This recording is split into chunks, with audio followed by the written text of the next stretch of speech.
ನಮ್ಮ ಪ್ರಜಾವಾಣಿ ಪತ್ರಿಕೆಯವರು ಬಂದಿದ್ದಾರೆ. ನಮ್ಮ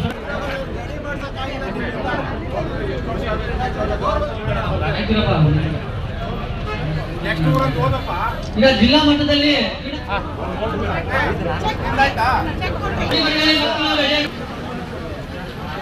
ದಯವಿಟ್ಟು ಪಬ್ಲಿಕ್ ಇಂದ ಹೋಗ್ಬೇಕು. ಮಹಿಳೆಗೆ ಮಕ್ಕಳು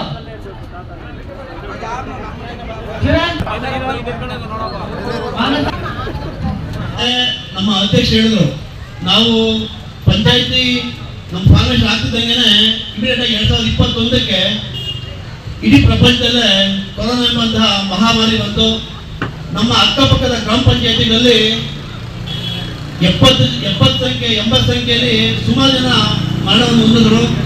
ಆದರೆ ನಮ್ಮ ಗ್ರಾಮ ಪಂಚಾಯತಿಲಿ 2 ಅಂಕಿ ದಾಟದಂಗೆ ಕೇವಲ 8 ಜನ ಮಾತ್ರ ಸಾವನ್ನಪ್ಪಿದ್ದಾರೆ.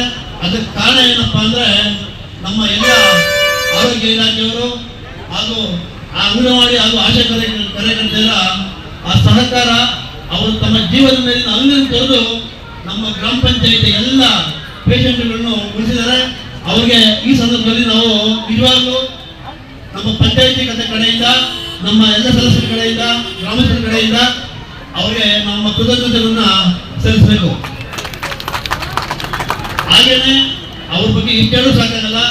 ನಾವು ಒಟ್ಟು ನಮ್ಮ 3 ಗ್ರಾಮ ಪಂಚಾಯತಿ, ನಮ್ಮ ಬಾಗಲೂರು ಗ್ರಾಮ ಪಂಚಾಯತಿ, ಮಾರನಹಳ್ಳಿ ಗ್ರಾಮ ಪಂಚಾಯತಿ ಹಾಗೂ ನಮ್ಮ ಗ್ರಾಮ ಪಂಚಾಯತಿ ವತಿಯಿಂದ ನಾವು ಒಂದು ಇತಿಹಾಸದಲ್ಲೇ ಉಳಿಯುವಂತಹ ಒಂದು ಶ್ರೀಮಂತ ಕಾರ್ಯಕ್ರಮವನ್ನ ಹಮ್ಮಿಕೊಂಡಿದ್ವಿ.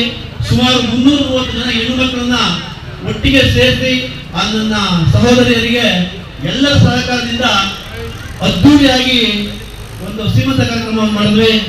ಎಲ್ಲ ನಿಜವಾಗ್ಲೂ ಏನ್ ಹೇಳ್ಬೇಕು ಅಂದ್ರೆ, ನಾವು ಗ್ರಾಮ ಪಂಚಾಯತಿ ಸದಸ್ಯರು ಏನ್ ಮಾಡ್ಬೇಕು ಕೆಲಸ ಅಂದ್ರೆ, ನಾಲ್ಕು ಎಲ್ಲ ಅನ್ಕೊಂತಾರೆ ಯಾವ್ದೋ ಖಾತೆ ಮಾಡ್ಕೊಡ್ಬೇಕು ಅಥವಾ ಇನ್ನೇನೋ ಒಂದು ಚರಂಡಿ ಕ್ಲೀನ್ ಮಾಡಬೇಕು ಅಥವಾ ಇನ್ನೇನೋ ಒಂದು ಕಾಂಕ್ರೀಟ್ ಹಾಕ್ತೀವಿ ಹಾಗೆ ಹೀಗೆ ಅಂತ. ಬಟ್ ಆದ್ರೆ ನಮ್ಮ ಗ್ರಾಮ ಪಂಚಾಯತಿ ವತಿಯಿಂದ ಶಾಲೆಗಳು ಕಟ್ಸಿದೀವಿ, ಆಮೇಲೆ ಜಿಮ್ಗಳು ಮಾಡಿದೀವಿ, ಆಮೇಲೆ ಬಸ್ ಮಾಡ್ತಿದೀವಿ, ಕೆರೆಗಳು ಹಚ್ಚಿದೀವಿ, ಪಾತ್ರೆಗಳನ್ನು ಮಾಡ್ತಿದೀವಿ. ನಮ್ಮ ಗ್ರಾಮ ಪಂಚಾಯತಿ 2 ಹಳ್ಳಿಲಿ, ಸಿಂಗಳ್ಳಿ ಹಾಗೂ ಮೈನಳ್ಳಿ ಗ್ರಾಮದಲ್ಲಿ ಯುಜಿಡಿ ಮಾಡಿ ಒಳಚರಂಡಿ ಮಾಡಿದ್ದೀವಿ. ನಮ್ಮ ನೈಸರ್ಗಿಕವಾಗಿ ನಾವು ಏನೇನು ಕಾಪಾಡ್ಕೋಬೇಕು ಎಲ್ಲವನ್ನೂ ಕಾಪಾಡ್ಕೊಂಡು ಬಂದಿದ್ದೀವಿ.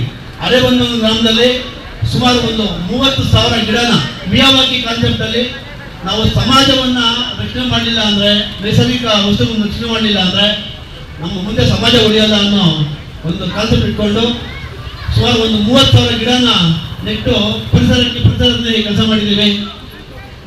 ನಾವು ಪಂಚಾಯತಿಲಿ ಈ 5 ವರ್ಷದಲ್ಲಿ ಮಾಡಿದ್ರೆ ಕೆಲಸ ಹೇಳಬೇಕು ಅಂದ್ರೆ ಅದನ್ನ ಒಂದು ಅರ್ಧ ಗಂಟೆ ಬೇಕು, 1 ಅವರ್ ಬೇಕಾಗ್ತದೆ ಸುಮಾರು ಹೇಳಿದ್ರೆ.